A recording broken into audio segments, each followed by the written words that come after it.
So hey guys, welcome to another Warframe video, and today we're going to take a look at probably the most controversial of the Syndicate weapons, the Synoid Heliocor. Now to get this weapon, you have to be the rank of Genius, which is the highest rank with the Cephalon Suda Syndicate, and it will cost you whopping 125,000 standing. This weapon divided the community into two halves. The first half thinks that this is not a very good weapon, and the second half is wrong, because this is not a very good melee weapon. It is sort of a downgraded status channeling version of the original Heliocor. When we compare the Heliocor to the Synoid Heliocor, you can see there is a lot of red numbers in there. So the Synoid version does 20 less damage of 120 versus the original's 140, and as a result it does less slash damage of 6 compared to the original 7, less puncture damage of 12 compared to the original's 14, less impact damage of 102 versus the original's 119, and the wall attack, spin attack, and leap attacks all do 40 less damage. And to top it off, the critical chance is only 10% compared to the original's 25.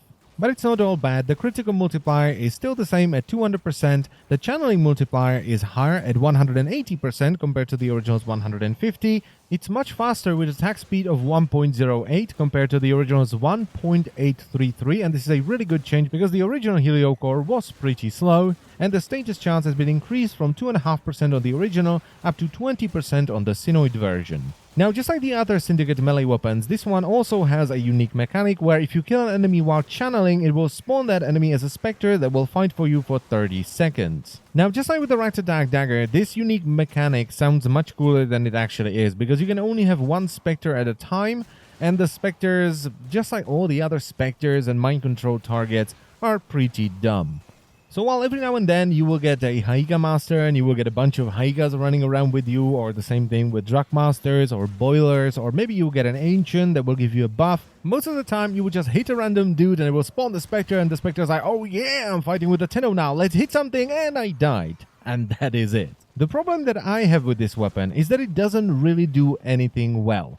Because even though the status chance is alright, there are weapons that have much better status chance, and on top of that, weapons that do mostly impact damage are not great for status. Because while yes, you may get your status chance very high and you'll be proccing status on enemies, you'll be doing pitiful damage, because if you go for status, you have to sacrifice damage. I love all the wiki comments from the Simulacrum testers, because they take both of the weapons there, and they start attacking an enemy, and the enemy dies just as fast. And they're like, well, this weapon is obviously just as good, maybe even better, because I procced corrosive and I got more damage. And in the Simulacrum, that is correct. But if you actually play the game, you will realize that Blood Rush Body Count far outmatches any other build there is. Because after 5 to 10 minutes, you start doing red crit and you do ludicrous damage. For weapons and builds that don't have stacking mechanic, the Simulacrum is fine. It just shows you the raw power of the weapon. But if you're running melee weapons, with body count especially, don't test them in the Simulacrum, test them in the game.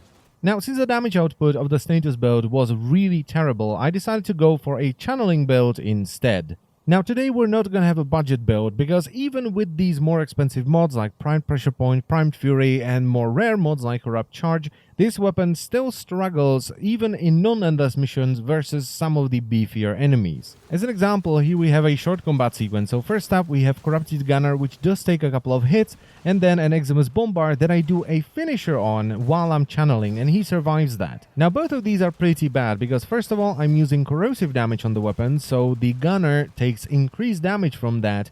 And the Bombard surviving the finisher attack is really bad as well, because hammers have the highest finisher damage out of all the melee weapons. And if you're not using some of the more expensive mods like Primed Pressure Point and Corrupt Charge, your damage is going to be even lower. But anyway, the build I settled on is a 2-forma build, and I've added 2 Vs. The stance I'm using for this weapon is Crushing Ruin. It fits the polarity, and it's my preferred stance for the hammers. It has some really good combos that can knock enemies down, and it gives you quite a bit of mobility. Then we have Primed Pressure Point for more damage, Primed Fury for more attack speed, and then we have Killing Blow, which adds a lot of channeling damage, and Corrupt Charge, which stacks on top of that, so it adds even more channeling damage. However, Corrupt Charge reduces the channeling efficiency by quite a bit, so I'm using Reflex Coil, which I've combined with Focus Energy to give me a lot more channeling efficiency, and this way, when I hit an enemy while channeling, I will only lose 2 energy. And this is very important, especially since the weapon doesn't do an awful lot of damage even while channeling, so without efficiency you'll be spending 40, sometimes even 50 energy on a single enemy. Now, the electricity damage from Focus Energy will combine with Fever Strike for corrosive damage, and finally I have Molten Impact for heat damage. And this is very important because without any heat damage, fleshier units are going to be a nightmare to take down. And one thing I almost forgot to mention is that just like the original Heliocor, if you get a last hit on an enemy and you have a scanner equipped, it will still scan them. Now, I don't know if I'm missing something with this weapon, and please tell me if I am, but this weapon is just not good. It's definitely not the worst weapon in the game, but it's just so mediocre. I don't think this is a worthy Syndicate weapon. I mean, when you really look at this weapon and you look at the stats, it's very expensive to get. I mean, 125,000 standing is a lot.